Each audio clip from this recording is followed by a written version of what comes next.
want us to start? We were just Do you want us to start, or are you going to do something else? Can you get that water? Now we're... It's on my pink bag, like by my pink bag. I'm trying to do sign language. Yeah. Nobody understands it, and I'm picking my hands, so sorry to myself.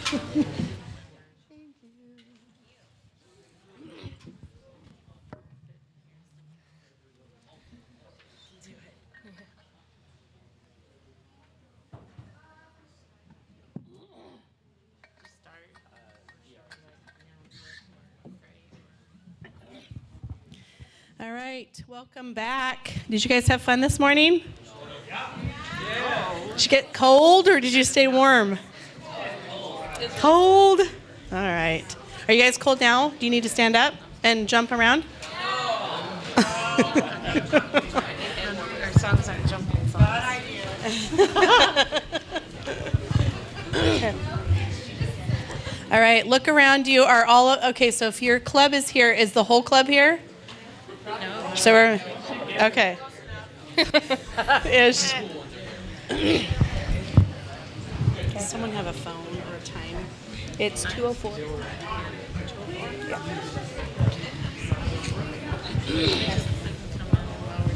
Yeah. Right? Okay. What? Okay, so we'll give a few more minutes. What I'm going to do is we're going to start down at that end, and we're going to tell our name and where we are from, what club we're from. Hi, I'm Richard from the Sandpoint Northern Lights. I'm Zach from the Sandpoint Northern Lights. I'm Bradley from the Sandpoint Pathfinders. I'm Sam. I'm from Ponderosa. Which is here in Hayden. Hi. I'm Amber, and I'm, I guess, on the East Cascades coordinator. Apple Valley, it's okay. Apple Valley, woohoo! And I'm Lana, and I am from Ponderosa Pathfinders also, but I wear another hat. I am also a coordinator. I'm Noelle. I'm from Brewster and also temporarily blind. I'm David. I am on the coordinator team and attached with White Elipu. Hi, I'm Michelle Hager, and I'm from Brewster Blazers. If you didn't hear that, Michelle Hager from Brewster Blazers on the lovely piano. So, all right, we're going to go ahead and start singing. Our first song is He Already Sees.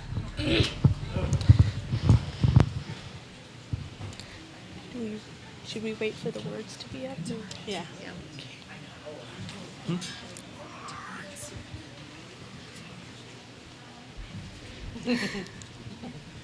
Dun-dun. Sorry. Okay. Thank you, James. Okay, they're up.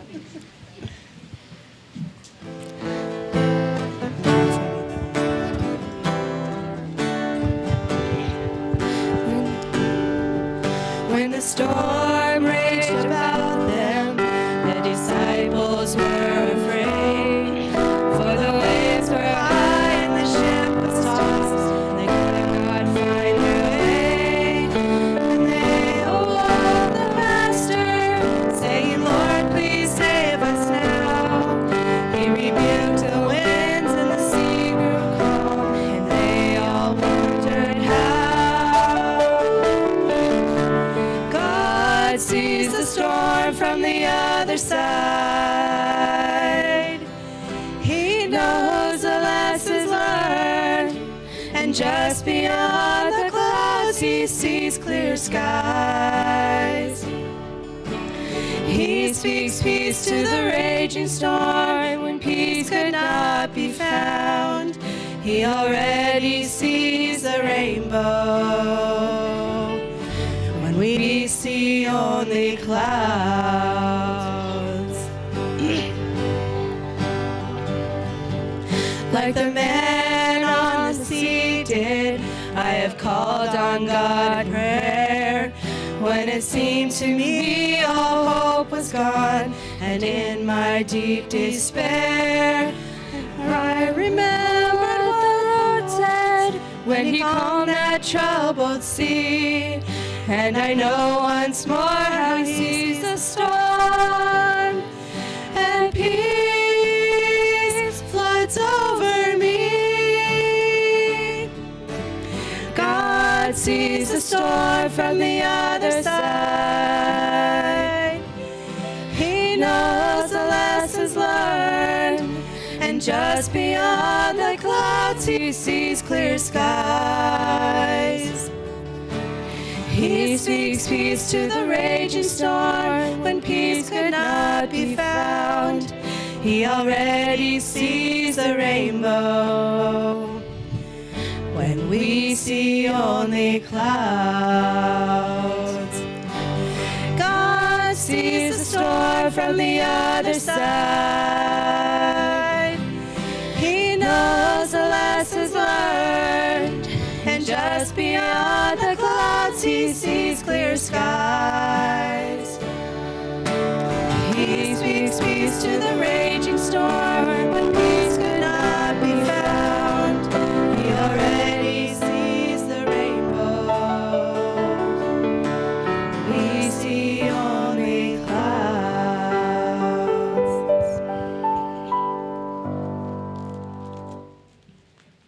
Our next one is Draw Me Close to You.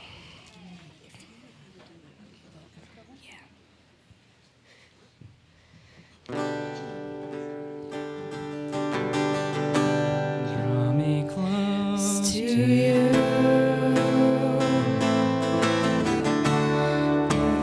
Never let me go. Lay it all down again.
Our next song is Good, Good Father.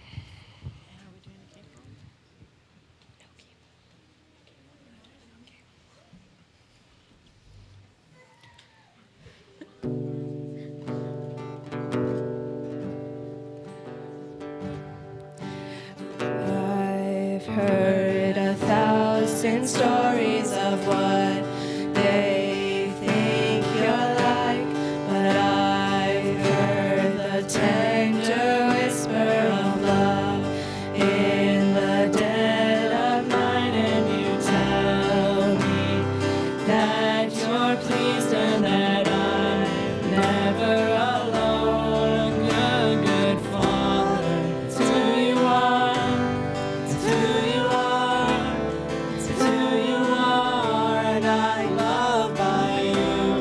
It's who I am, it's who I am, it's who I am. I've seen many searching for answers far and wide, but I know we're all searching for answers. Only you provide, 'cause you know just what we need before we say a word. Good, good Father, it's who you are, it's who you are, it's who you are, and I'm loved by you. It's who I am, it's who I am, it's who I am. You are perfect in all of your ways. You are perfect in all of your ways. You are perfect in all of your ways to us. You are perfect in all of your ways. You are perfect in all of your ways. You are perfect in all of your ways to us. Love so undeniable, I can hardly speak. Peace so unexplainable, I can hardly think as you call me. Deeper still as you call me. Deeper still as you call me. Deeper still into love. Love, love, you're good, good Father. It's who you are, it's who you are, it's who you are, and I'm loved by you. It's who I am, it's who I am, it's who I am.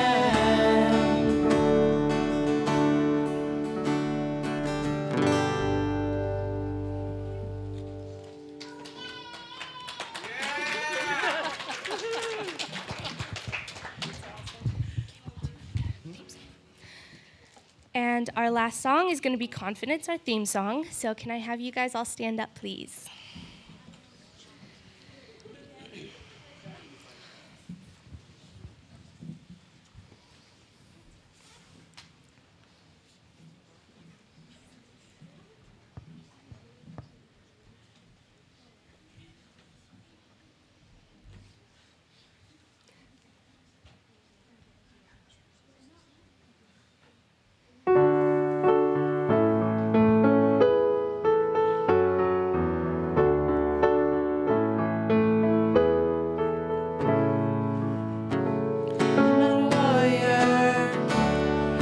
Afraid to lose. I feel qualified for what you're calling me to.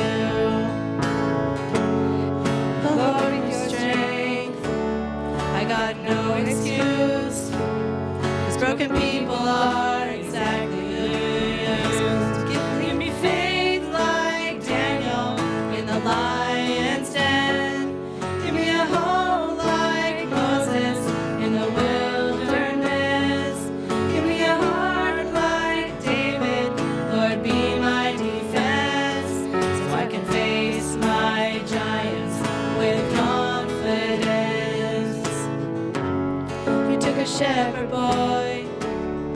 made him a king. So I'm gonna trust you and give you everything. I'll be a conqueror, 'cause you fight for me. I'll be a champion, claiming your victory. Give me faith like Daniel in the lion's den. Give me a hope like Moses in the wilderness. Give me a heart like David, Lord, be my defense. So I can face my giants with confidence. I'm gonna sing and shout and shake the walls. I won't stop until I see them fall. I'm gonna stand up, step out when you call. Jesus, Jesus, I'm gonna sing and shout and shake the walls. I won't stop until I see them fall. I'm gonna stand up, step out when you call. Jesus, give me faith like Daniel in the lion's den. Give me a hope like Moses in the wilderness. Give me a heart like David, Lord, be my defense. So I can face my giants with confidence. Give me faith like Daniel in the lion's den. Give me a hope like Moses in the wilderness. Give me a heart like David, Lord, be my defense. So I can face my giants with confidence. So I can face my giants with confidence. Thank you, guys. You may be seated.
Okay, I'm gonna buy some time because Este's not ready yet. So Este is coming up here to make a special announcement. I don't have any other announcements. We need her first. Do charades. All right, did you guys have fun this morning? And did you guys notice the sun is out? I know, it's so exciting. So this afternoon, we're going to do some activities, and hopefully you guys go out and get outside in the sunshine. Did you guys notice the theme here? We like you outside, not inside. We like you outside. So for this afternoon, remember, you might need your coats again. Esther, are you ready? Do you guys remember how I talked to you about your staff? And I know that we really tire your staff out over the weekend, and just remember to uplift their spirits so that they have a good attitude and a positive attitude. The staff. Okay, here's Este.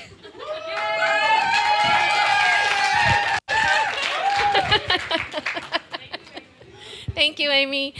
I was trying to get pictures for you guys. So I'm up here to talk a little bit about what Teen Extreme is. If you've been, I'm working on it, Amy. So if you've been on a Teen Extreme event, just stand up right where you are. So there's a few of you.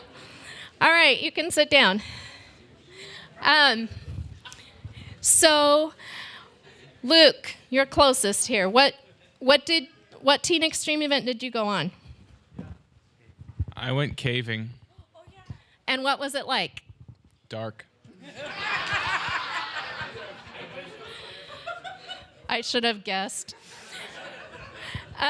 This picture is from mountain biking a few years ago. I can't tell for sure. So mountain biking is one of the events we do. Caving is another one. Rock climbing is another one. And if you come on one of these events, who's another person who's been on one that wants to answer a question? So why don't you come up here so I don't have to disappear. So Megan, when you went on, I think you came on mountain biking and rock climbing. You've been on all of them. Cool. So when you came, you sat around a lot, right, and did nothing? Maybe on the bus. Okay. That's about it. Were you bored? No. Were you tired? Yes. Very. And did you learn anything? I learned a lot, actually. I learned how to properly mountain bike. I learned how to properly cave so that nobody gets hurt. And I also learned how to properly rock climb without hurting myself. So, important to have fun and be safe at the same time. This is a picture from one of our rock climbing locations. Did you learn anything about God?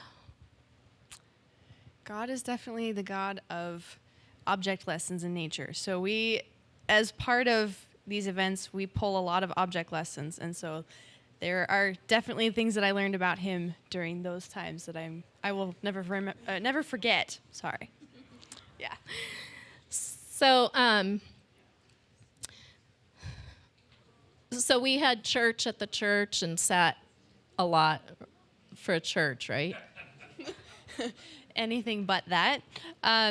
Church happens on location. So we do kind of like what we did today, where you go around to different stations and each station has a different lesson that you learn or a different aspect of maybe the activity that you're doing that weekend, where they take something like belaying. So you learn how to belay someone when they're rock climbing.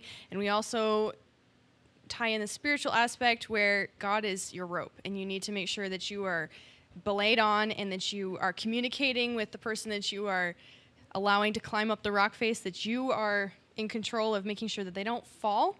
And so that's a lot of church. That's what church is on those events. Right. So we do church without sitting around and doing nothing for a couple hours. That's right. Yeah.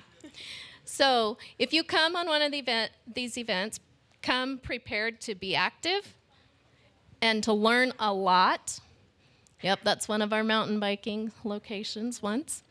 And also,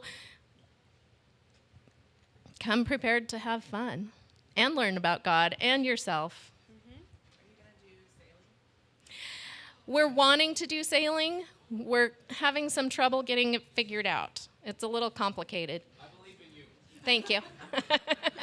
Thank you, Megan. Can everybody say thank you to her? So our next event is on the calendar is rock climbing. And then at the end of September, we're going to do caving again because we missed it during COVID. And we did mountain biking twice. So we're going to do caving twice, so we're back on the schedule. And we're kind of toying with the idea of doing combined caving and mountain biking. So whoever wants to do mountain biking does mountain biking, while those who want to do caving at the same location. Yeah, let's not. For those of you who went caving, how likely is it to mountain bike through the cave?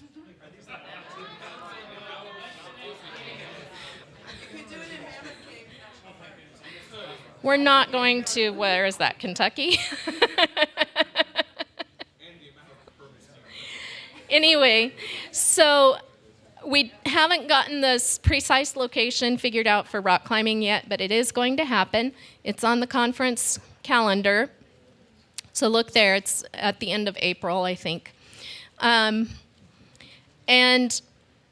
for all of you teens, be sure and let your staff know that you want to attend so that they can be watching for the registration and get you signed up. Also, ask your staff for the gear list. We always put together a detailed list of what you need to bring, and what clothes to wear is part of that, and that can be really important. And there have been a few times, here again, you need to keep your staff in line. There have been a few times where kids show up without what they need, and we're like, well, didn't you read the gear list? And they say, I never saw it. So you need to take some responsibility for being prepared yourself and ask your staff for the gear list. Maybe they didn't see it. So, Amy? Does anybody have a question about Teen Extreme? Okay, one thing I want to say about Teen Extreme. So Noe, I don't know if any of you even remember Noe, who's my oldest son. But Oliver, my youngest, is like, I remember him. Anyway, so Noe first started going, I think he was 12. He had to be 13. Oh, he had to be, well, that. We are very strict about that. He was just little. Yeah, he was little. So Noe would come home from every single Teen Extreme event and just, dead on his feet. He would be so tired. He'd be so exhausted. And actually, one time, Ned and Rosa took all the kids out to dinner, and Noe missed dinner because he fell asleep in his chair.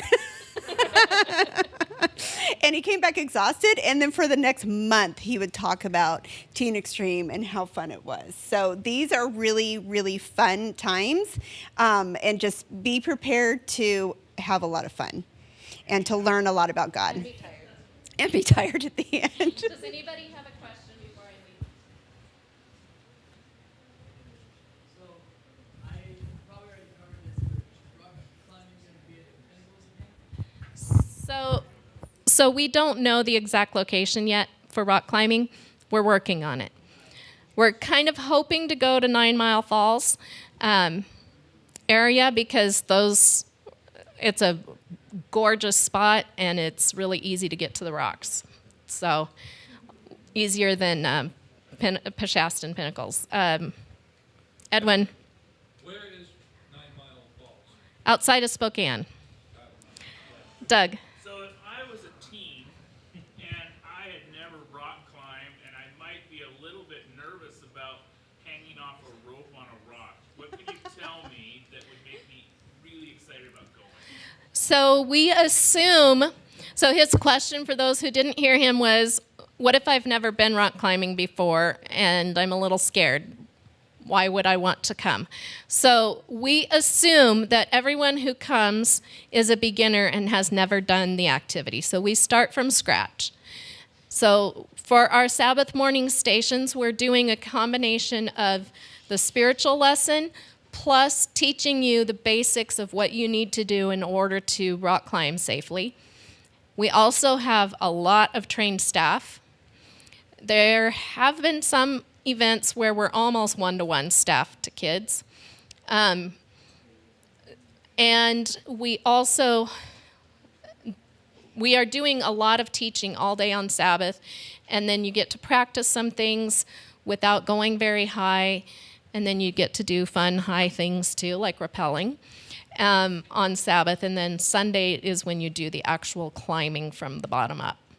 And we do our best to choose a location that has enough variety of difficulty so that you can do a really super easy one that you almost don't really need a rope for because it's so easy up to it's a challenge for somebody who's been climbing a lot. So we try to have a variety. Any other questions? And then I'll turn it over to the next person. Can't wait. All right. Thank you, Este.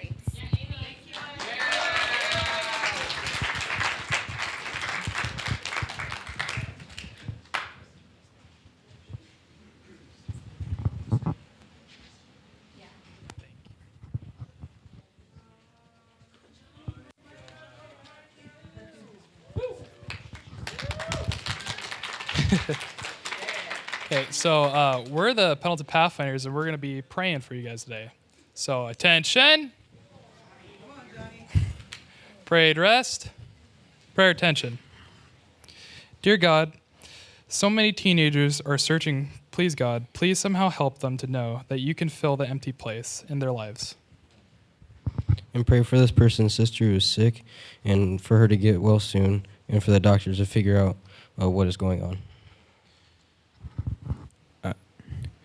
So the prayer is, I remember when a person used to sing our theme song, Confidence, and this person has now chosen another path. God, please give us wisdom and courage to know how to reach out to this person. Pray for our family. Dad had a brain cancer and a kidney cancer, and daughter has a potential serious health condition. And please, God, help us all to have a good weekend. And please help us to learn a lot from what they're going to say today. And in your name we pray, amen. Amen. Attention, at ease, seats.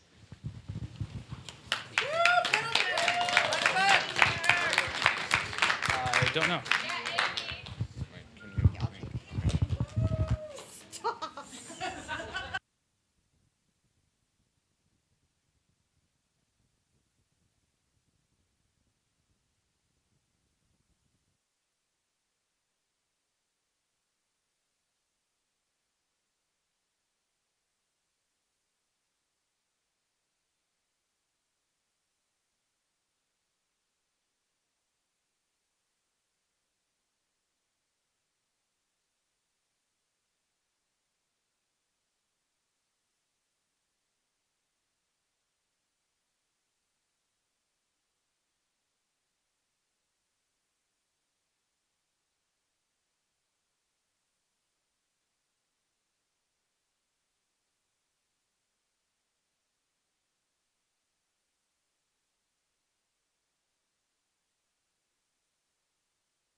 Keep talking, keep talking.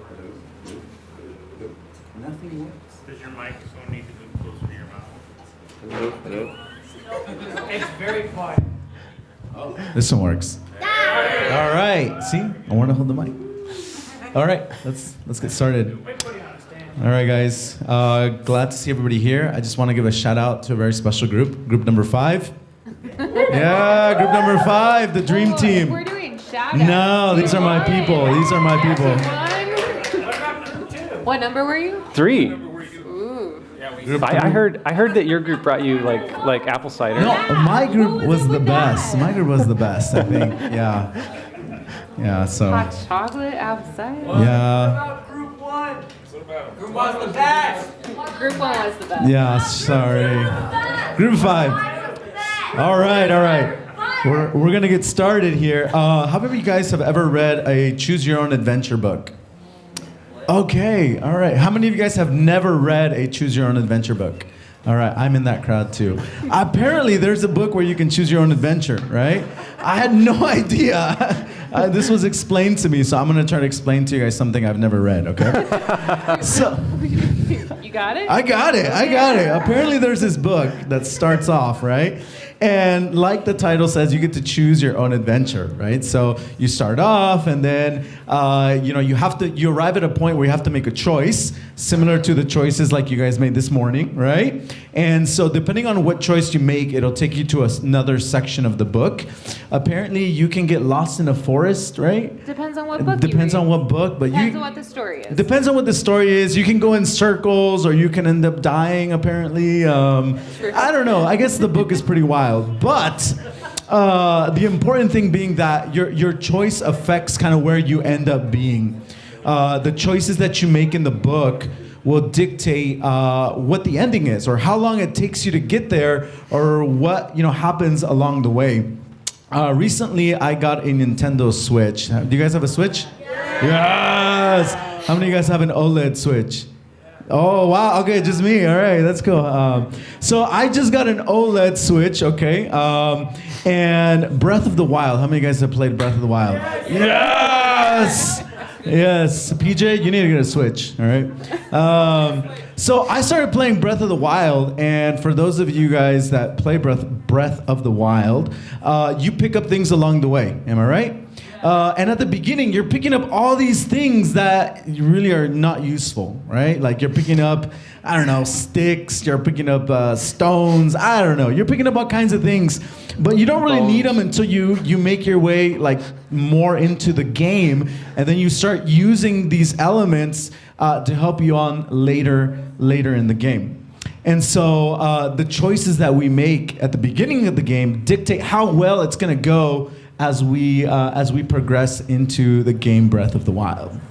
So we're going to be talking about personal spirituality and how important the choices are that we make when we start, how important those choices are as we progress along the way in our spiritual journey. And part of that is that spirituality and having a spiritual walk with God doesn't happen accidentally.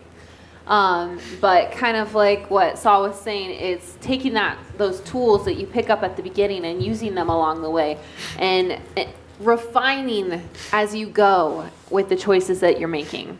It's about the journey, not the destination, and it's about progress and on the way. And it's a journey. Sometimes the journey is really, really great, and sometimes it really, really sucks.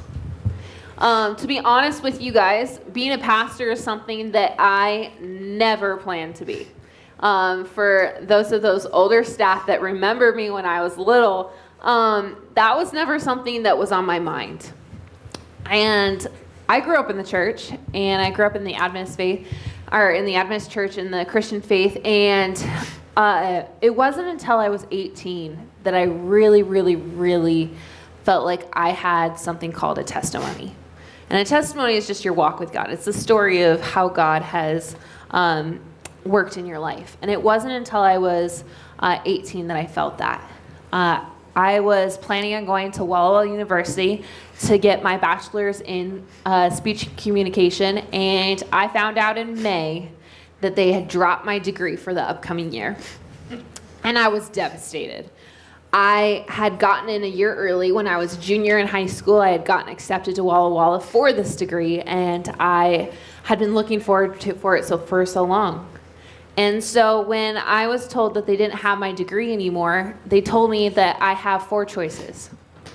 They said, you can choose another degree, you can go to a different Adventist school, look to see if they have it, you can apply to the board of directors and see if they'll let you come in, or you can, and they said, we don't recommend this, but you can go somewhere else.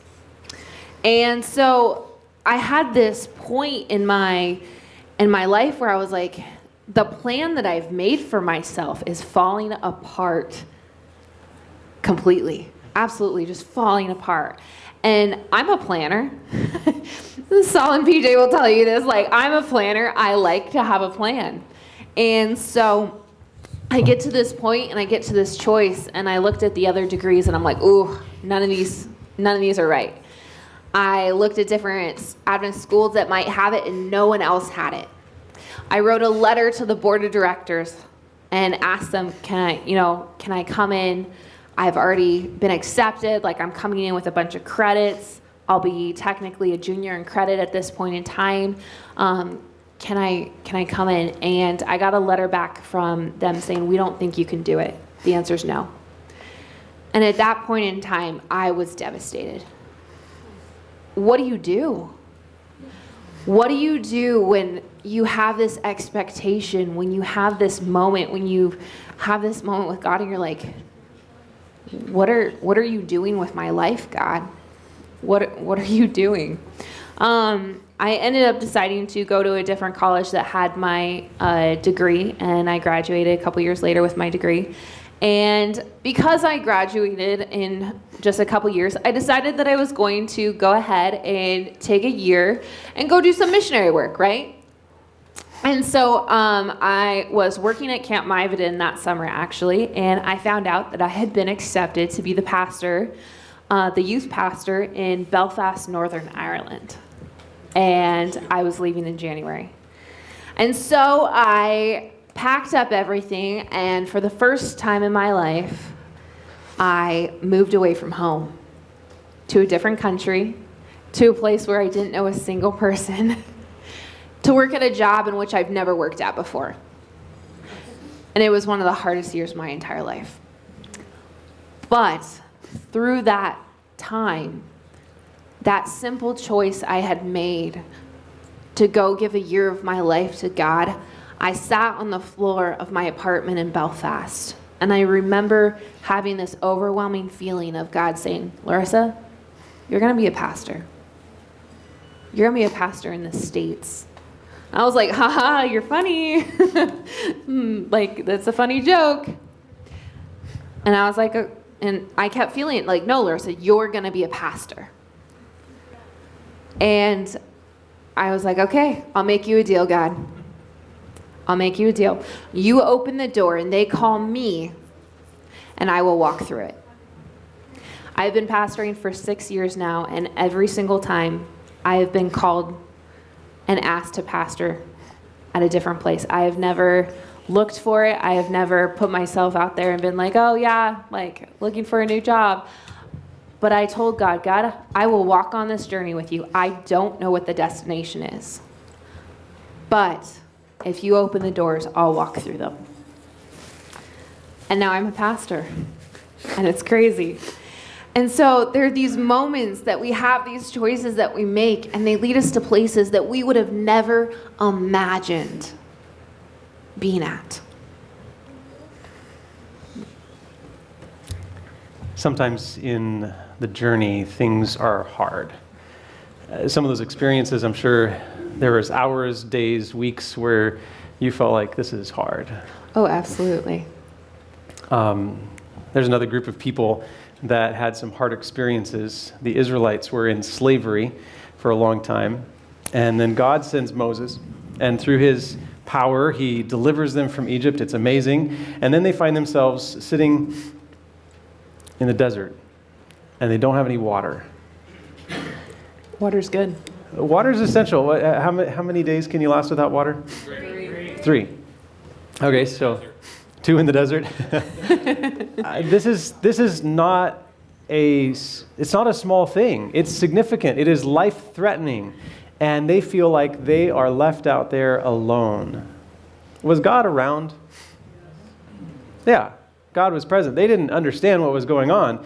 And in fact, I think he probably needed them to recognize that they needed him. And so he leaves them in the desert in this urgent situation where they are running out, some million people running out of water. If you look at Isaiah 43:19, there's this promise. It says that God will make rivers in the desert. And I know in our spiritual life, not just in the journey of our life, but in our spiritual life, sometimes we get to these points where you read the Bible and it's just like, I don't know, goes in one ear, out the other kind of thing. It just doesn't connect. Just like, what's the point of that? Okay, so I read a bunch of names, big deal. And you just feel like this spirituality thing is not really connecting with you. Or you pray, and you don't feel like God's responding or interacting with you, and your prayers aren't being answered, and you're just like, what's the point? And you look around, and there's fun stuff to do, and your faith, your belief says, that's not so good to do. Don't do that fun thing. And you just feel like, man, this is dry. This is desert. And is God even around? One of my favorite stories in the Bible is the story of Ruth. And there's a moment where Ruth has lost a lot. Her husband has died. Her brother-in-law has passed away as well, and her father-in-law. And so these men in her life, these people that she loves, they're all gone. They're dead. And Naomi's, her mother-in-law's like, you know what? I can't do anything for you. It would be better for you to go back to your family's house because I really can't do anything for you. And Ruth says something in this moment that I think is really powerful, that when we're feeling dry, when we're feeling like we don't understand what's going on, that really gives me hope. It's that engaging in community. And she says, where you go, I will go. Your people will be my people, and your God will be my God. And it's that moment of recognizing, you know what? I'm in a very dry place right now. Like, life is confusing and it's hard and I don't understand. But I'm going to spend it with people who are connected. I'm going to spend it with people who do have that living water, who do have that access, because maybe I can get a piece of it. Maybe I can understand this a little bit more. And those Israelites, they were immature. They didn't really know God. They didn't know what to expect here. And so they started complaining. That's not the right way to go. But they started complaining, and they expressed their need to their spiritual leader, Moses.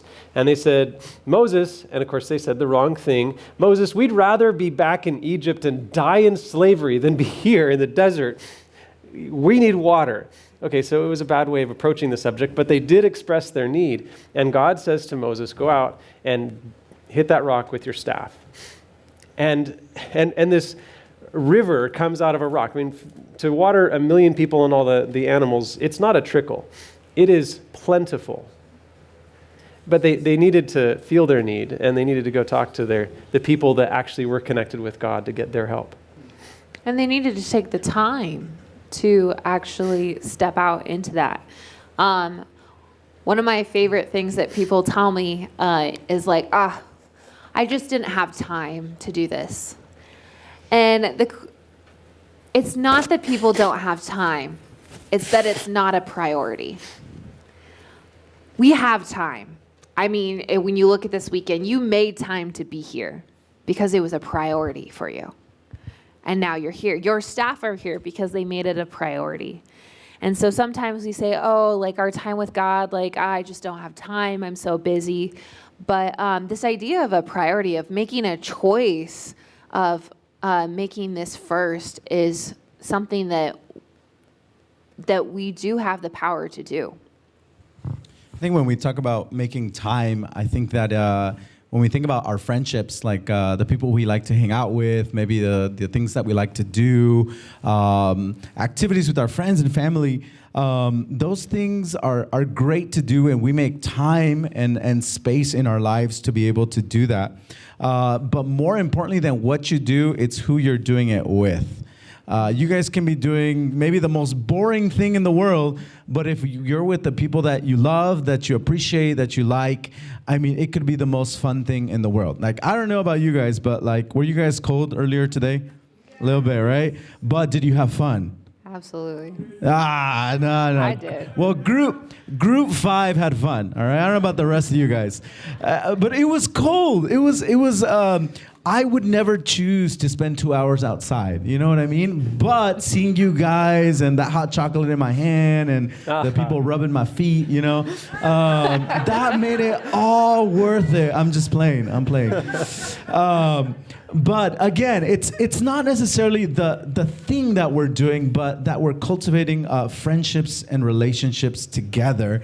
And that's what Jesus wants when he wants to connect with us. Saul, are the things important? The things? Activities. Are the activities important? Activities are important in that you're doing them, but it's not like a checklist. Like if you think of your friends, you're not like, I got to, to cultivate my friendship, there's a checklist I need to do. Like, did I call? Did I do this? No, you just do it because you enjoy spending that time with that person. And as you cultivate other friendships, there are friends that you will text every day. And then there are other people that slowly, little by little, will kind of fade out of our lives, You know that song, do you guys ever remember that song, sing that song where it's, read your Bible, pray every day? And what's the result? And you'll grow, grow, grow. Yeah, so there's like this formula that we have, right? Read your Bible, pray, go to church, Be a part of Pathfinders. And you'll grow. And you'll grow. And you'll grow. But relationships are like, he's talking about spending time. The activities are like inputs into your friendship, into your relationship. And doing things with friends is important. If you don't do things with friends, will you stay friends? No. It's time together that draws you together in love and friendship. And so time together doing things, doing activities are good. And if you want to go and like, I don't know, hang out at a club and your friend is totally not into that kind of a world, are they going to stay your friend? No, you do things that your friends enjoy. So those activities like reading your Bible and praying and going to church and being part of Pathfinders are important. Those are things that Jesus is already a part of. And so doing things that he likes to do is important. But it's not a checklist. It's not a formula. It's a relationship. I think more than that, it's not about a space, like a time in the day. And we may be treading on a little bit thin ice here, but one of the things that... What's the law? Pathfinder law? Yep, that's where I'm going. Pathfinder law is to keep the morning watch. I struggle in the morning. You know, I truly believe that there are people that God doesn't even want to see in the morning, and I think I am one of them. Honestly, I am not a morning person. Like, I do not, Pastor Saul can tell you, like, I am not a morning person. I do not enjoy the morning. It's like 1 a.m. last night. I'm trying to sleep, and Larissa over here is texting me YouTube videos, you know? It's just, I'm trying to sleep, Larissa, you know? I'm a night owl, like straight up. And that's when I spend my time with God. That's when I read my Bible. That's when I reflect on my day. That's when, you know, I talk to God about people that I've encountered. And Lord, how do I, you know, be in relationship with them and friendship, and how do I cultivate this? And that's the time which I spend, you know. And so it's not about a specific time of day. When we talk about your like your spiritual journey, your walk with God, it's not about a time of day. It's about a space and time that you intentionally make in order to spend time with God. It's about inviting Jesus into life and saying, hey, God, so I'm about to do this thing and I'm really nervous, like speaking in a panel in front of a bunch of teenagers, and I really could use you next to me and with me because I don't know what I'm doing. And it's inviting Jesus into life and saying, hey, like, I need you. I want you. Will you come along with me? I'm sure that some of you heard that and were like, I don't have to like worry about spending time with God in the morning. I'm good now. I mean, as long as you create that space. Yeah, it's like I have a church that meets every day at 5 a.m. for prayer. And I pray for them like at 10. And I'm like, you know what? Praying at 5 doesn't make you more spiritual than praying at 10. Yeah. You know? I say, hey, give me a call at 2 a.m. I'll be up for prayer, you know? But 5 a.m, I'm just not, you know? So I thought you were asleep by 1. I was, right? But again, it's about that space and time, because you can't neglect it. You can't be like, oh yeah, I don't have to pray in the morning, so I'm not going to pray at all. I'm not going to spend time with Jesus at all. But you make space. You make it a priority to say, what space in my life can I intentionally give? But Paul also mentions about praying without ceasing. So this kind of like journeying with God, being in that constant connection with God along the journey, and also making that space, you know. My best friend and I have not lived in the same city for a very long time at this point. And I don't think there has been a week since we became best friends, like when we were 15, that I haven't talked to her. And the reason why we're best friends is because we have all these shared memories together. And sometimes we can't do stuff in the same space. Sometimes it's a phone call. When we were in college and we were both super busy, we did this thing called 5-minute phone calls, where we would call each other and be like, hey, I have 5 minutes. I just want to say hi. This is something that happened today, and I love you. Bye. And it's taking that time to say, you know what? I care about you, and I'm excited to talk about you. And I know that sometimes we can't be in person, but I still want to spend time with you. And maybe it's in a different way than what you would have expected.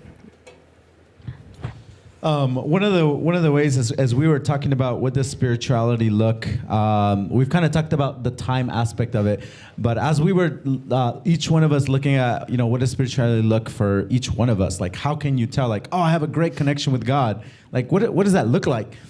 For me personally, I really resonate with the book of James. Like, I don't know how many of you guys have read the book of James, but that book is my favorite book because James asks a lot of pointed questions, and he really puts you on the spot, and it's like, hey, you have faith?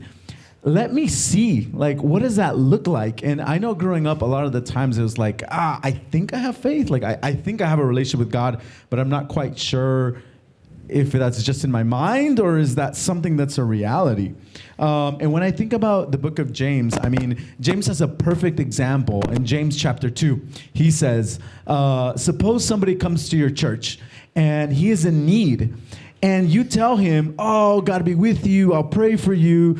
James asks the question, he's like, what good is that if you don't provide something of need to the person who's in need? And for me, that really resonated because it's taking me from a place of I'm spending time with God to how does that look like now in my relationship with other people? How is spending time with God changing me to be a more loving person so that I can be like, wow, look at what God's doing in my life. Look how I'm seeing people through the lenses of God, and I'm able to see the need and I want to do something about it. And that for me, that's what my faith takes me to. Being a blessing and loving on other people even more deeply than I would have had I not been spending time with God. Have you guys ever met those people that you don't really know them at all, but you know that they know Jesus? Have you guys ever seen that? I've met people in the store, and we don't talk long. It's not a huge conversation, but I know that they know Jesus based on how they act, based on the joy that they have for life, based on just all these different things. It's like, I know you know God, and that's cool. It's kind of what Saul's saying, it comes out in different ways, and it comes out in those actions. It reminds me of the parable Jesus talked about, the sheep and the goats. And this one group of people come to him, and he's like, yeah, depart from me, you workers of iniquity, right? And they're like, but didn't we like preach and read the Bible a lot and pray really well and we even worked miracles? And Jesus is like, yeah, no, I never knew you. And then these other people come up, and he's like, hey, enter into the joy of my Lord. And they're like, but why? And he's like, because when I was hungry, you fed me. Because when I was thirsty, you gave me something to drink. You put clothes on me when I was naked. You cared about me. You loved. And I think when you read the story of the gospel, the spirituality in the Bible, it's about a loving relationship that we don't manufacture. It's a relationship that like starts with God's love. And we respond because we see his love so much. And if you spend any time with Jesus, you start to realize, man, God so loved the world. He so loved me. And it starts to change your heart. And there are lots of different ways in order to even read the Bible, in order to spend time with God in his word and what that looks like. One of the questions that came up on the survey that we got, and we actually read them. I want you guys to know. We read through them. Till midnight last night. Yeah. There was one we didn't read, though. There was one. Because we couldn't read it. I don't know. But there was one last night that talked about, it said, like, why is the Bible important and how does it relate to us? Yeah. And I think when we've talked a lot about it throughout this the session so far. But one of my favorite things to do is to write letters. I love writing letters. In fact, I probably have like $200 plus of stationery in my house currently. I love stationery. I love letter writing. I buy so many stamps every year because I send out a lot of letters. And I have campers who are now adults. Like I was their counselor. Thank you. A word was coming. I was their counselor at one point, and they still have letters that I wrote to them when they were campers.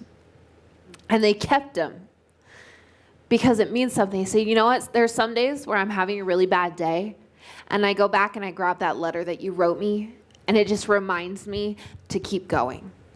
And when I think about the Bible, when I think about what it is, to me, it's like a letter from God saying, you know what? Life is hard. Life sucks. But guess what? I love you. I'm going to give you encouragement, and I'm going to give you something that you can refer back to when you have those days, when you have things you don't understand, when you have places in life and situations where you're like, what in the world is going on? And the Bible is this love letter that has been written to us. And there's lots of different ways to read it. We have it. I mean, it's pretty readily available. And so how do we do it? What does that look like? There's this advice in the Bible that you've probably heard before. It goes something like this. Here a little, there a little, line upon line, precept upon precept, right? So now you know. That's how you read the Bible.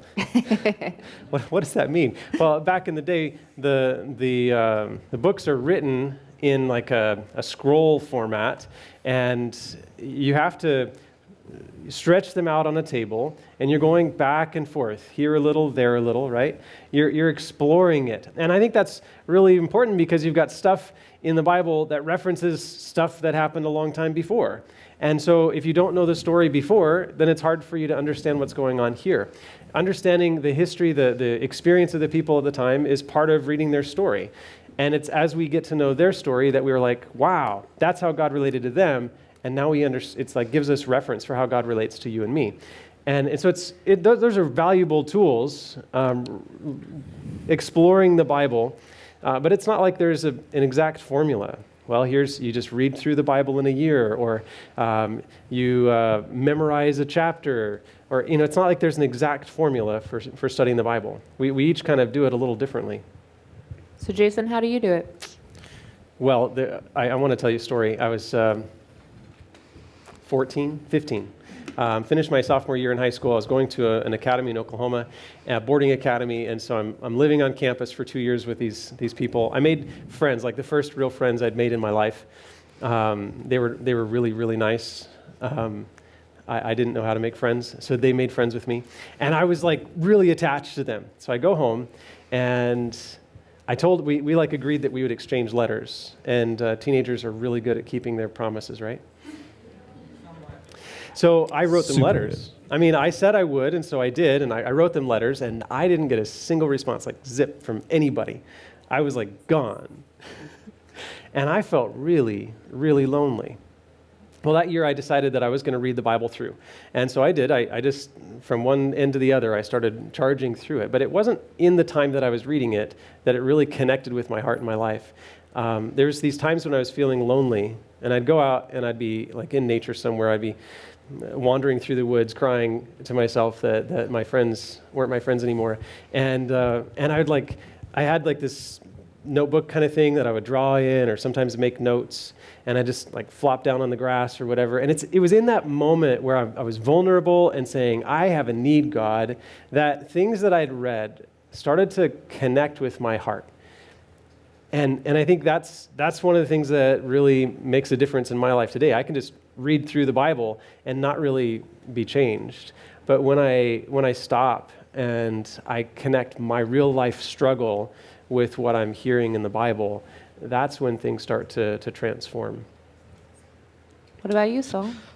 So I have tried every which way. I really thought reading the Bible through a year would work for me, and it didn't. So I applaud the Pendleton Church for working their way through it. Guys, you guys are MVPs. But it didn't work. It didn't work for me. I tried Bible journals. You guys ever done a Bible journal before? Yeah. Turns out I don't like paper, you know? I don't like paper. I'm all digital, guys. I'm all digital.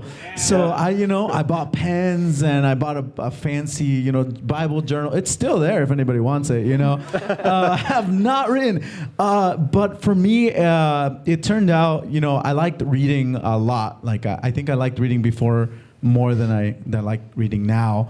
But what I found myself is, I loved learning information. Like, I just loved it. And it tended to sway more towards, I like learning information for the sake of knowing more than somebody else. And it was just like, oh man, like what do you call it? It's not called, it's called the Bible experience, right? No? He just wants to say, I disagree. But Pathfinder Bible experience, like I loved it because you know what it's like to go into your church and like, like a lot, I felt good. But I really didn't, like that really didn't affect like the way I lived my life. And as I got older, I started, I don't know. There was this moment where you realize, right? I realized the disconnect that was happening between the information I knew and the way I was making choices and living my life. And I said, I think I need to read this just a little bit slower. And so now what I do is I actually just spend time just reading a book, just one book. And sometimes I'll chew on a verse for a week, a paragraph. Yep. I'll memorize that verse, and I'll just repeat it every day. And I'll be like, all right, done, And yeah, it's a constant, like, whatever it takes for me to make that connection, that's what I do. For me, I'm going to be totally honest and vulnerable with you guys. I am currently at the longest streak of reading my Bible that I've ever been at. Today is day 30. Nice. Being completely honest with you, I have read my Bible for 30 days in a row, and that is the longest I have ever been able to do it. And for me, I have a really hard time being accountable to myself when it comes to reading the Bible. There are other things that I can be accountable to myself about really, really well. But when it comes to reading those love letters, to spending that time with God, I'm really terrible at it. I make a lot of space for God in other ways, but when it comes to reading the Bible, I don't know. It's harder. And so what I found works for me is I have found a group of people who are reading the same thing as me, and I've actually have an accountability partner who reads it with me. And so there's a group of us who are doing the Bible in a year. Great. I'm glad it's working. We're trying. We're a month in. And so we're doing this together, and she'll text me in the morning, or she'll text me at night, or she texts me anytime, actually. And she'll be like, hey, I just finished my Bible reading. How's it going for you today? She doesn't say, like, are you done? Have you finished it? She asks, like, how's it going? And for me, like, that's such a difference. It's not like a checklist like we've talked about, but it's like, hey, how's it going? Like, let's make a plan for this. Let's stick it on the journey. Let's make it a part of your day. How's it going? And there are times in which I get it done before her, and I'll text her and be like, hey, I just spent my time with God. Like, what's your plan for today? And so I have this accountability partner who we were able to talk. I was the first one to message her today, and I was like, hey, I read our chapters. What's it going to be like for you today? What's it look like? And so for reading the Bible, for me, it's looked very differently over the years. Like Saul, I've tried quite a bit, but one of the things that I love doing is I love reading and then just asking all the questions I can think of, and then I follow the rabbit hole. And I love the rabbit hole. I have found some amazing stuff following the rabbit hole, just trying to figure out, like, okay, wait, that reminds me of something over here. Okay, what is that? I'm going to go follow it over here. Okay, it's referencing this thing way back here. Now I'm going to follow that. And so for me, that's how I love reading the Bible, is just following that rabbit hole, following those questions, being willing to ask questions and say, okay, I don't understand this. You know, Where do the I Bible, go? The Bible is simple enough for a child to understand, complicated enough that people with multiple doctorate degrees are still exploring it. So it's like time. Spend time in the Bible. But we do not have a righteousness by Bible reading faith.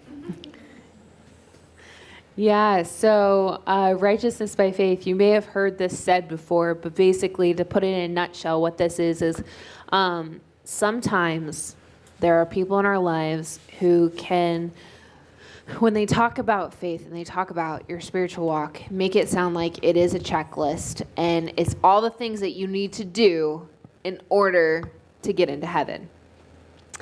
And in Genesis chapter 3, this is the story about the fall when Adam and Eve have sinned.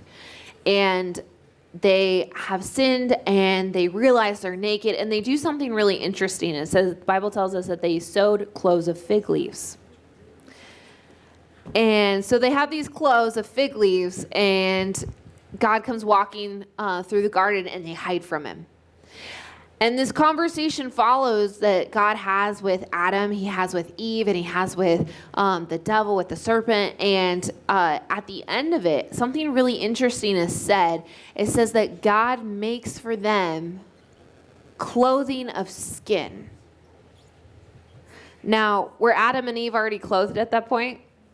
Well, they had leaves on. Yeah, they had leaves on. They had clothing on at that point. So why would God need to make them clothing of skin? Maybe to show them how. Could have been. What we find is their clothes sucked. That's why. they were not the right fashion for that era. a little breeze and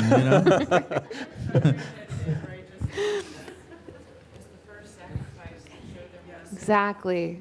It is the first death that we see in the Bible. The first death that we see is God taking an animal, sacrificing it to cover us.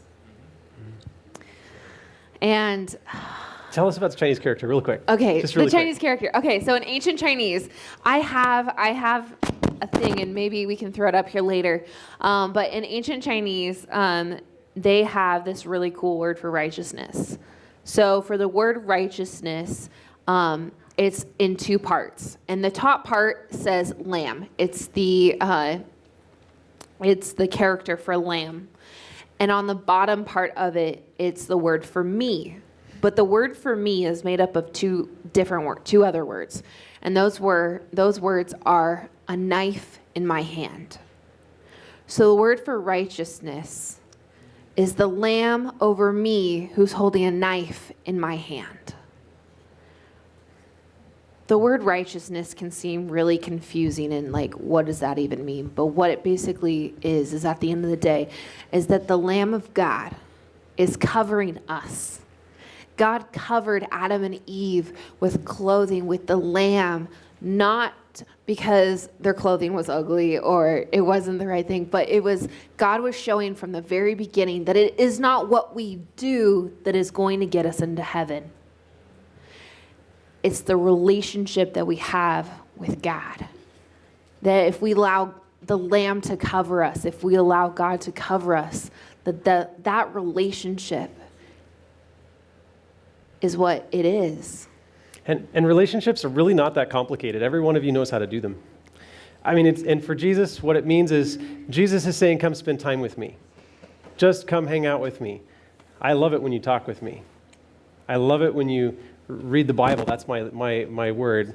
And I love it when you hang out with other people who love me, right? And then bring me along with you in your day. Bring me with you. Let it be a constant conversation. And there's like a lot of tools that we have for things like Bible reading. Like, have you heard of the Bible app, Bible Project app? Yeah, Bible Project has an awesome new app out. Kind of teaches you how to study the Bible. Really good stuff. And there's all kinds of other tools. And before we get to the resources, I just want to end with this kind of thought. Good. And this has probably been the most impactful verses for me this year. In Matthew 7, Jesus says in verse 21, he says, "Not everyone who says, 'Lord, Lord,' will enter the kingdom of heaven. Only those who actually do what I'm asking them to do." And then in verse 22, it says, "On the judgment day, many will say to me, 'Lord, Lord, we prophesied in your name. We casted out demons. We performed many miracles. We read the Bible in a year. We prayed every day at 5 in the morning. We did so many things.'" Verse 23 says, "But I will say, I don't know you." Like, I don't know who you are. And Jesus says the only reason, the only difference between those that are going to be like in and those that don't, he's like, is the people that I know. And people are going to come up to Jesus. "Jesus, we did all these things. We read every day. I read my Bible 31 days. I prayed every day." And Jesus like, "I don't know who you are." Relationship with Jesus sits above absolutely everything. Yeah, so time with God, time in the Bible, there's some good resources. I mentioned the Bible Project app, and there's the YouVersion app. Also, you can do plans. You can search those plans. So the YouVersion Bible app also allows you to do that. You can do it by yourself. You can do it with friends. And the Read Scriptures app, that one's good if you have a hard time reading, but you have you're an audible, you can listen pretty easily. That one will read it to you. So there's good things. Do we have that? It never came through. It never came through. So we'll try to get it to you later. We're going to try, but we're going to try to get this printed. But we have some offline resources, ideas, and we also have one for you guys. One is like a bubble reading where it has each book of the Bible, and each chapter is a bubble. And once you guys read that chapter, you can mark it off, and it's just a fun way to keep track of like where you're at. You can skip around. You can draw different designs with the bubbles. That's what I would probably end up doing. And again, the point isn't to check the box or fill in the bubble. The point is spending time with your friend, getting to know Jesus. There's also some resources at the Adventist Book Center, especially from Pathfinders. Pastor Troy Fitzgerald is one of the pastors here in this conference, has some amazing books on this topic, on different things. And so highly recommend Pastor Troy's stuff, but there's a lot of different resources out there. And so we wanted to give you some ideas for what this looks like. A lot of what you guys asked was not only what we do, but how can you also do it? There's a bunch of questions that people had. Probably, 5 different people said, "I'd like to know more about like the doctrines of the church." Or one person said, "I'd like to understand like why we believe different things differently than other churches, other than the Sabbath. Why is it that we believe some of these things?" If you've got questions like that, there's some really great Bible studies that just kind of give you a big overview of the Bible. Talk to your pastor, talk to your Pathfinder leader and say, "I want to go through a Bible study series," and they'll make sure that they connect you with one that's good. There's Pastor Troy also has one. Pastor Troy has some good resources. I like one called TruthLink. That's amazing, but lots of good stuff. Yeah. Let's get to the questions. Do we have time for questions? So today's going to look a little bit different than it did last night. We're talking about biblical spirituality, and it's part of that is being able to, it's real. It's you doing it, it's us doing it, it's all these different things. And so we wanted to give you an opportunity to, if you have questions that you feel comfortable asking out loud, we're going to have a roving mic for a few minutes on this subject of biblical spirituality, on personal struggles, on what this looks like.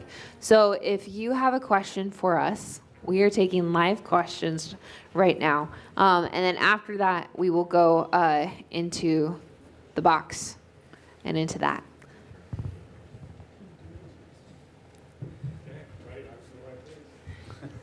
I don't have a question, but I just wanted to add that spending time with God isn't always about reading or listening to your Bible. For me, a very spiritual time is listening to music. Yeah, music is a big one. Yep. I write poetry. That's one of my ways.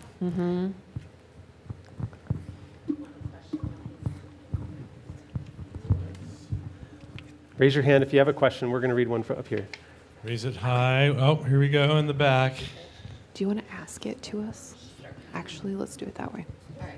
This isn't a question either, but it's about things that I like to do. I don't know if any of you know Don Schaefer, teacher at WAVA. Anyway, he heads up a morning hike on Sabbath mornings every week. We hike up the Blue Mountains, sometimes 2 miles, sometimes 10. And it's an awesome time to spend with God. So here's a question from the box. What do I do when I'm feeling discouraged in my faith? Make sure your mic is on.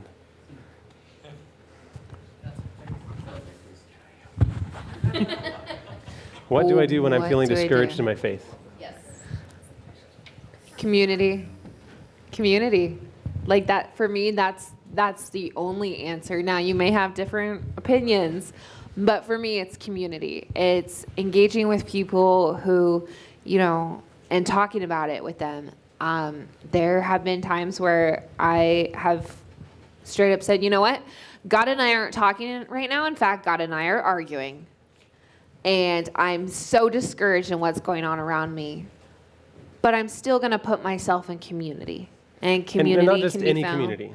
Yeah, in a spiritual community, going church is a community. Pathfinders is a community.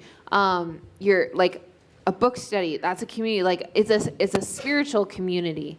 Yeah, can I get community from other places? Yeah, but if I'm feeling discouraged in my spiritual walk, like where I'm at my faith, like putting myself in a space that is a spiritual community for me, like that is the answer. It doesn't mean that it's like a quick fix, but it helps me to also see people who are maybe going through some stuff that I'm going through, and maybe have some wisdom on this topic that I haven't been given or I don't know. But for me, it's community. You guys? I agree. Woo! Stamp of approval. I think that for me, it's being engaged with something. Like I'll pick up something. Like not that I was discouraged, but I was kind of like in a rut, and I got into Legos. So I was just like, you know what? I'm just gonna go buy a bunch of really expensive Legos, and and pretty soon I got like 4 or 5 different things, and that really helped to kind of not dwell on that discouragement. And I'm like, okay, I'm gonna find joy through Legos. And then pretty soon I'm finding other people in my community who are also into Legos. And we're talking about, going in on some big cranes and, anyways, that's what I've been doing. No, but I got the big toys. He's all right, there are some things. there are some times when we've got a question. Okay. So there are some questions, or not some questions, some times when our spiritual walk is it's depressed and it's our own fault, right? We've been neglecting hanging out with God, and we feel like I'm in a dry and thirsty place. Well, go drink from the water of life a bit, Spend some time with Jesus in prayer and music and Bible study. And other times it's because we're intentionally doing something that God has convicted us we shouldn't be doing. And when we're in that situation, the Bible invites us to do something really simple. It says, in 1 John 2:1 says, "My little children, I write to you so that you do not sin. But if," and the expectation is when, "you sin, you have an advocate in heaven, Jesus Christ, the righteous." And then in 1 John 1:9, just a couple verses before, it says, "If you sin, confess, and he will forgive and cleanse." And I think that is often a starting point for renewal in our spiritual life, is to recognize, all right, God, I am walking my own path. I'm sorry. I'm sorry to go back on the topic, but what kind of Legos? So that's a great question. One that maybe should be answered after. Technic. Yes. He's got to answer it right now. Now, here's another serious question. Now, going back on a topic that I might have sent in through the box a couple nights ago, how does God really, truly decide the fate of the world through us? No. The fate of the world. Can you expound a little bit on that? I guess I could use a little bit of history to help. Briefly, really brief. To help me explain what I'm exactly trying to say. Like, I know it talks in the Bible, like previously, that in a dream of a man, like at the feet of like some great statue, it is clay and iron, but they are never to mold together again. And I'm sorry to go on this topic, but like World War II, everyone thought that Hitler was going to win because of certain circumstances, but there was a lot of people that read the Bible and said, he is not going to win because it says in this prophecy that he is not going to win. And he's going to be beaten away. So the fate of the world, I think the fate of the world is pretty clearly outlined in Revelation. The fate is that God is going to remake it, and he's going to put an end to evil. And so when we look in the Bible and we see prophecies are these frameworks that help us to see God's got the big picture in mind. You and I have choices that we can make in the middle of things. But the big stuff, I mean, taking down kings and setting them up, organizing nations and the big stuff in world history, He's making sure it doesn't go into a place that it shouldn't. He's making sure that it ends the way he wants it to. And I think that's, as far as God deciding the fate of the world, we're not the ones that do that. But he does use us in his work as what Jesus talks about, growing his kingdom. But I would also say that that we have a hand in this. I mean, when we look at what Jesus says it is done. Like it is fulfilled. It is done. And yet we're still here. So like what's going on with that? And the Bible tells us that we have a hand in that. Tell the whole world.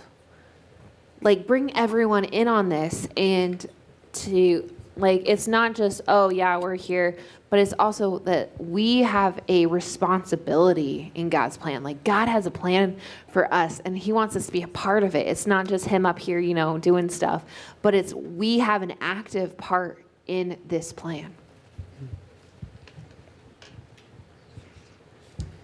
Another question from the box. How do you build faith? You want me to answer that one? Oh yeah, Got that's it. all you, Saul. Got it. I think so. Saul's a builder, so he knows. I'm a builder. Builder Bob over here. Guys, you put a mic in my hand. I don't know what I want to say sometimes. No, I think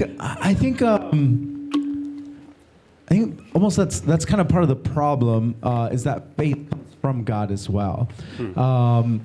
And when we build it, when we decide to build it, we also can deconstruct it. And so I really believe that God is the one who places faith in us, and he sustains it. He does all the work. He finishes the good work that he started within us. And so when we realize that that's not dependent on us, but it's something that God gives us, I think it changes it. And that's when we say, I have really strong faith, or I have really low faith. And it usually coincides with how we're feeling, or how well we did things, or how well we really came through. And then faith kind of turns into like a roller coaster, and it's just kind of up and down. But when we see our faith as dependent and built upon God, God is constant, God is steady. And I think that's reliable in our own lives. I used to do this call porter ministry. Anybody done youth rush or call porter, anything? Yeah? Okay, so you're going to doors, you're selling Christian books, it's good stuff. Anyway, so in a day, you might spend 6-7 hours talking to people at their doors and selling books. And it's a spiritual thing, and you have this desire for them to get to know God through what you're doing. And at the end of the day, if you come back and like 2 people bought books from you that day, it feels really bad, especially when the young lady next to you, because it's always the young lady that sells more than you. Why is that, Jason? I'm just going to say because little girls are cute and people give them lots of money. That's just why. Anyway, so little girls. The little the better. I don't know. That's just how it works. All right, let's keep going. Anyway, my point is, you look at somebody else and, 20 people got books from them, and you're just like, man, they're doing such a better job at this spiritual thing than I am, and it can feel like my faith is in the dumps. And the reality is, like, God doesn't invite us to success. God invites us to diligent labor for Him. I mean, I'm talking about in ministry context. I'm a pastor. I was doing literature evangelism and stuff. He asks us to do diligently the work that's put in front of us. Whatever your hand finds to do it with your might. And then He doesn't tell us that we're responsible for the results. He just tells us we're responsible for being faithful with what He's put in front of us. And then He's the one responsible for the results. And we might not know until heaven what the impact is. And so my feelings might be in the dumps, but my faith is to say, like Abraham, he believed God would do what He said He would do. Even when it looked like it was impossible, he was 100 and nobody could have a kid at that age. Even when things were completely impossible, he said, well, God said it, I guess He's going to figure it out somehow. And that's, I think, like Saul said, a gift from God to believe those promises. So how do you grow faith? You keep going. Even when it doesn't make sense, even when you don't understand, you keep going. Well, and I think, if I may interject, I think looking back at places where God has led you in the past helps build your faith. Mm-hmm. You have to be aware of it Definitely. and be willing to say, this and this and this were times when God was there with me. And how do you have faith if you don't even know God's promises? Like, Abraham can't have faith in a promise God never gave him. And you and I can't have faith in something that we haven't even seen yet, haven't heard yet. So spending time in the Bible is a way that we grow our faith, simply because we start to hear the promises of God and start to see them happening. So hopefully that has answered some of your questions that you guys had. And if not, write them down, put them in the box, come ask us. We'd love to hear it. But in order to stay on our schedule and make sure that we are taking along, we're super excited about this afternoon and what we're talking about. But at this moment, we're going to hand it back over to Amy.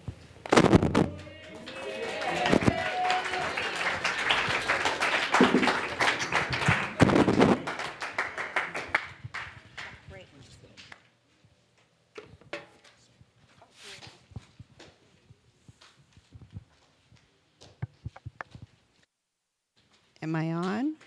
There I'm on. Okay.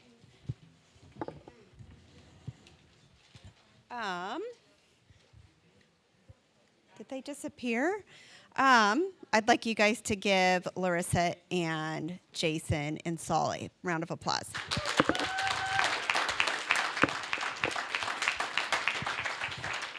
So this is the first year that whether attending Teen Retreat or helping with Teen Retreat, that we've actually had a panel of people up here.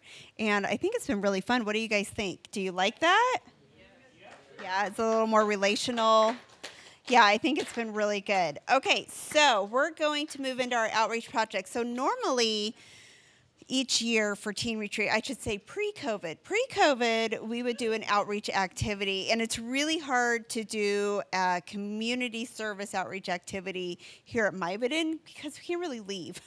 We need to stay here.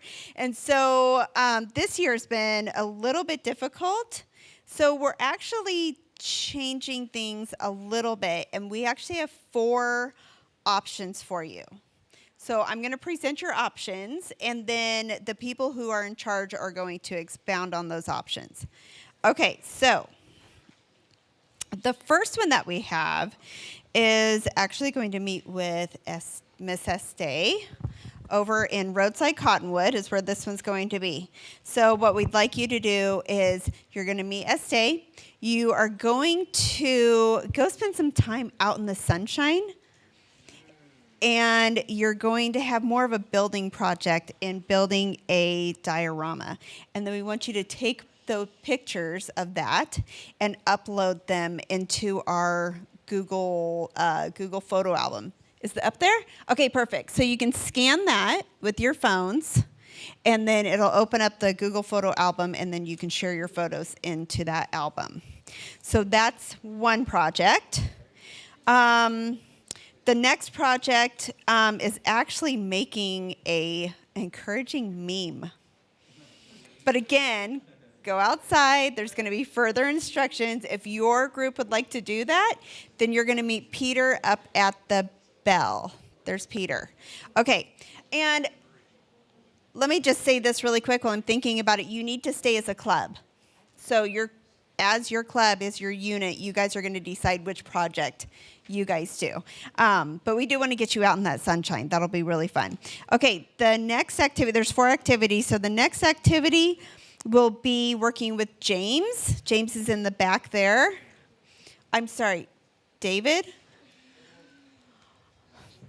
You're going to meet one of the Jeffrey brothers. I'm sorry, there's 3 Jeffrey brothers here. Sorry, Michael. I mean, unless you really want to be involved, you can. One of the Jeffrey brothers will meet you. Okay, and this will be in the cafeteria around the fire pit that's in the cafeteria. And this will be, there'll be some music involved. So if you're a club and you brought some musical instruments and you want to do a musical project, that is where that one is at. Okay, and then the last one, and this is going to take one club. It's kind of small. It's not a huge project, but we did get some items for the hygiene kits to donate to Union Gospel Mission. Do you guys know what Union Gospel Mission is? No? Okay, so Union Gospel Mission is a shelter for people who are homeless, and they can go to this shelter and we give them hygiene kits. Well, hygiene kits have what you would think: soap, toothbrush, toothpaste, shampoo, those kind of things. And when they come to Union Gospel Mission, they're able to give those out to all of these individuals. And then they can actually usually stay at the shelter, I think, for one night. I'm not really sure of the details on that, but what we're doing for them is making hygiene kits. And then we'll donate them to Union Gospel Mission. So those are our 4 activities. So you guys get to choose. So again, Estee with the dioramas is going to be in Cottonwood Roadside. Peter with the meme is going to be up at the bell. Do you guys all know where the bell is? Up on the road? Okay. And Roy and Patty, there's Roy. There's Patty. Okay, they're going to help with the Union Gospel Mission and actually meet them at the French door room. And then James and or David are going to be at the fireside. All right, you guys. Oh, we need to be back here by 4:30. Synchronized watches. That's not much time. All right. So let's have a word of prayer before we dismiss, and then you can work as a club and decide which project you're going to work on. Go ahead and bow your heads. Dear Lord, thank you so much for bringing some individuals here, for helping our speakers to really connect with everybody else, building these relationships and teaching us how to connect with you better. We appreciate their insight, Lord, and please help us each to be spiritually blessed today. In your name, amen. All right, you are released.